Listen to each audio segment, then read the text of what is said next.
Hey, Wayne Fox here. Hey, check this out. This is my wife's MacBook Air. It's a M2 version, so a couple years old. It's only supposed to support one display from the external port. I'm going to plug this connector into this new Mokin device they sent me, and it asks permission to connect. And now we have, here we go, 1, 2, 3 displays. Notice they all have something different on the screen. So let's go ahead and shut this. So I actually have 4 independent displays working here. Go ahead and shut this. And this will have to reset because it's only got 3 now. But you can see I can drag it from one to the other. They're working independently. They're all working at 2560 by 1440 virtual resolution. I could go to 4K on one if I wanted, I believe. Depends on the computer. But despite the fact that the Mac only supports one external display on this particular model, and on my Mac Studio and my Mac Pro only supports 2, I can easily drive 3 independent displays from one port. And the cool part is it's only a USB 3.2 10 gigabit per second connection. So really good use of bandwidth. How is that possible? Well, it's not a hack. It's actually pretty cool how they do it. Let me just show you the device and talk about how it works, and it might be something you might find useful.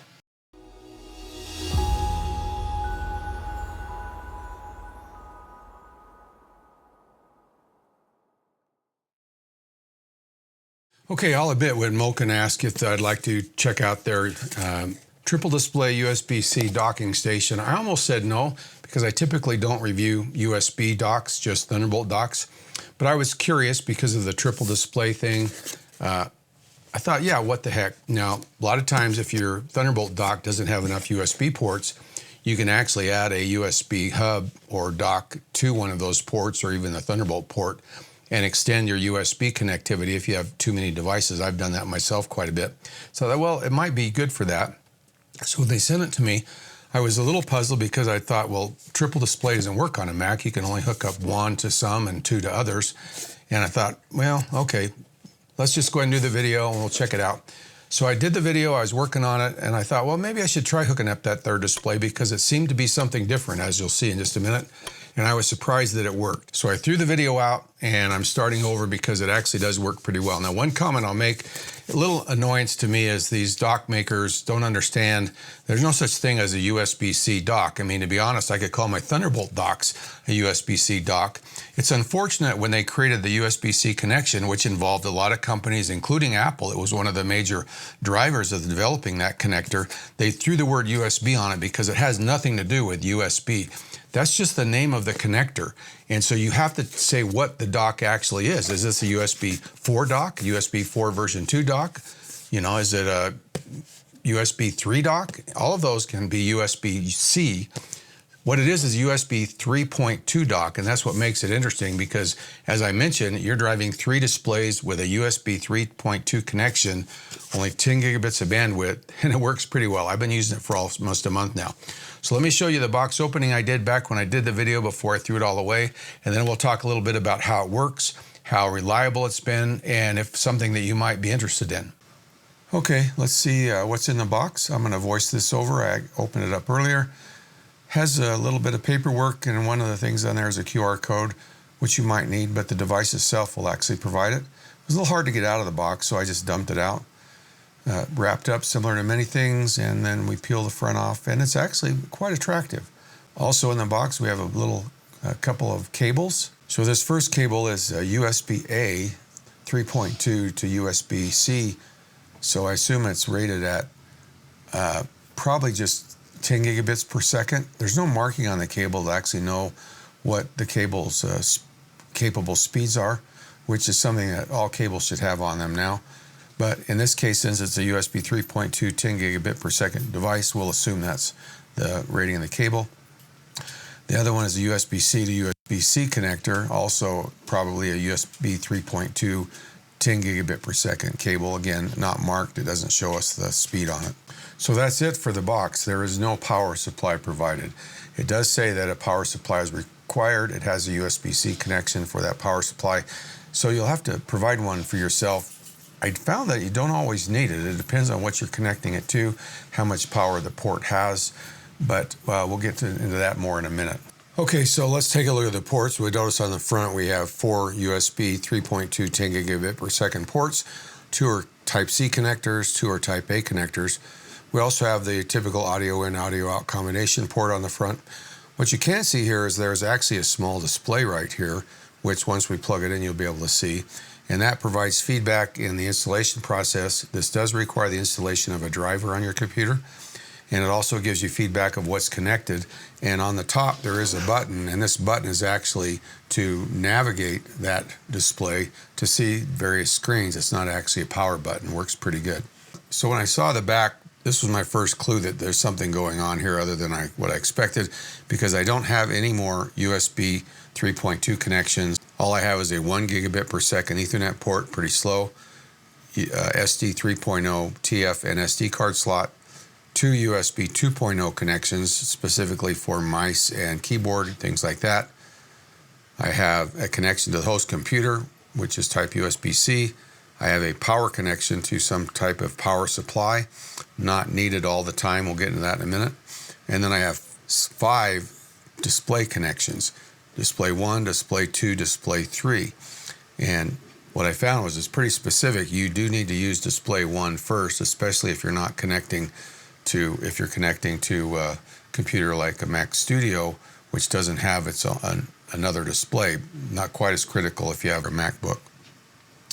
And so I thought, well, that seems kind of odd. Now, Display 1 must be HDMI.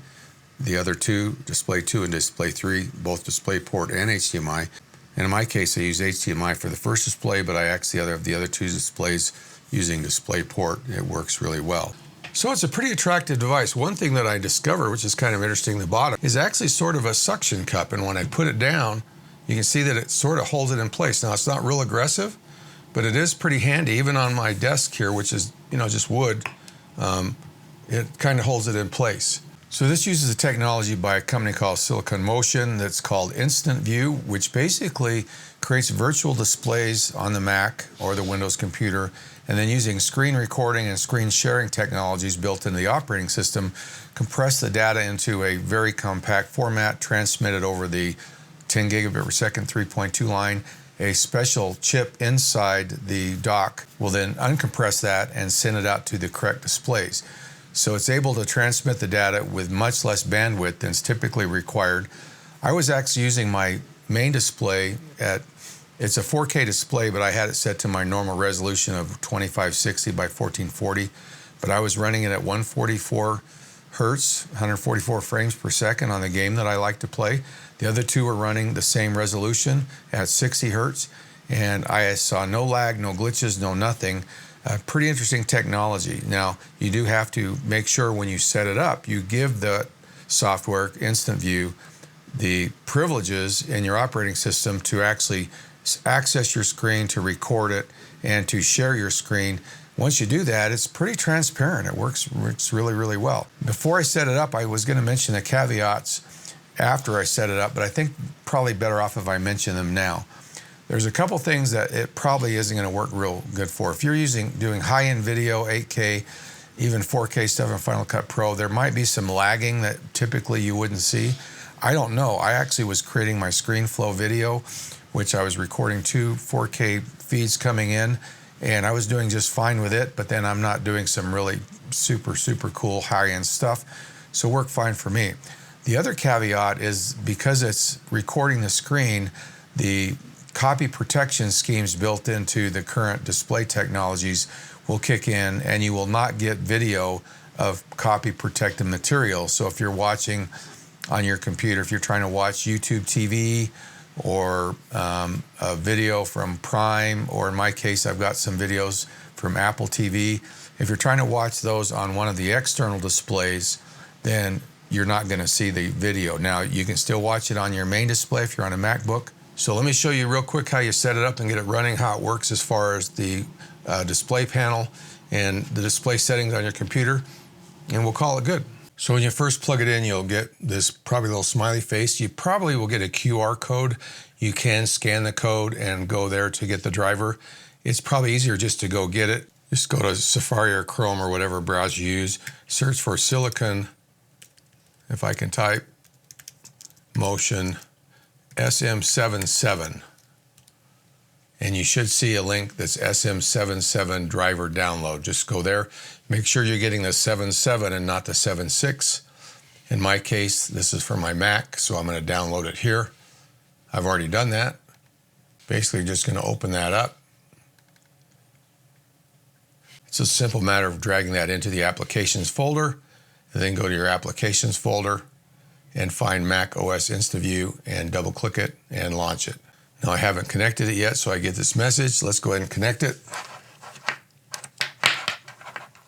I should have up in the menu bar a little icon. If I right click, it gives me a menu that gives me a few options. If I left click, it should open the application once I've connected. I haven't connected any monitors yet, so now we'll go ahead and do that. We're going to connect our main monitor first. Okay, now we've got it connected. Let's go ahead and connect the other display, which is, I believe, this one here. You'll notice that it has a little 0 there in the smiley face. I can push the button to cycle through these menus to show what displays are connected. The 0 is telling me how much wattage is being supplied to power the connected computer. In my case, it's a Mac Studio, so there's no wattage. I can actually disconnect the power supply coming in because a Thunderbolt port on a Mac Studio or a MacBook has enough power to power the device without external power supply. So the only reason you would really probably need an external power supply is if you're connecting it to a USB 3.2 connection, which doesn't have enough power, or you actually want to supply charging power to the laptop. I think it'll supply up to 100 watts depending on the power supply you're using. So there's no reason to open the app once you install the software. It should reload automatically. There are a couple settings you need to make sure that they are enabled. We can actually close this. The only functionality that this brings you is the ability to dynamically switch from a mirrored display to extend the display. Whatever option is listed here is what it will switch to. So currently I'm extended and I can switch to mirrored by clicking here. Other ways to do that are probably easier just using the normal Mac built-in system or the Windows system. There are a few settings you need to make sure that you get right. When you launch it for the first time, it should have walked you through setting all these up.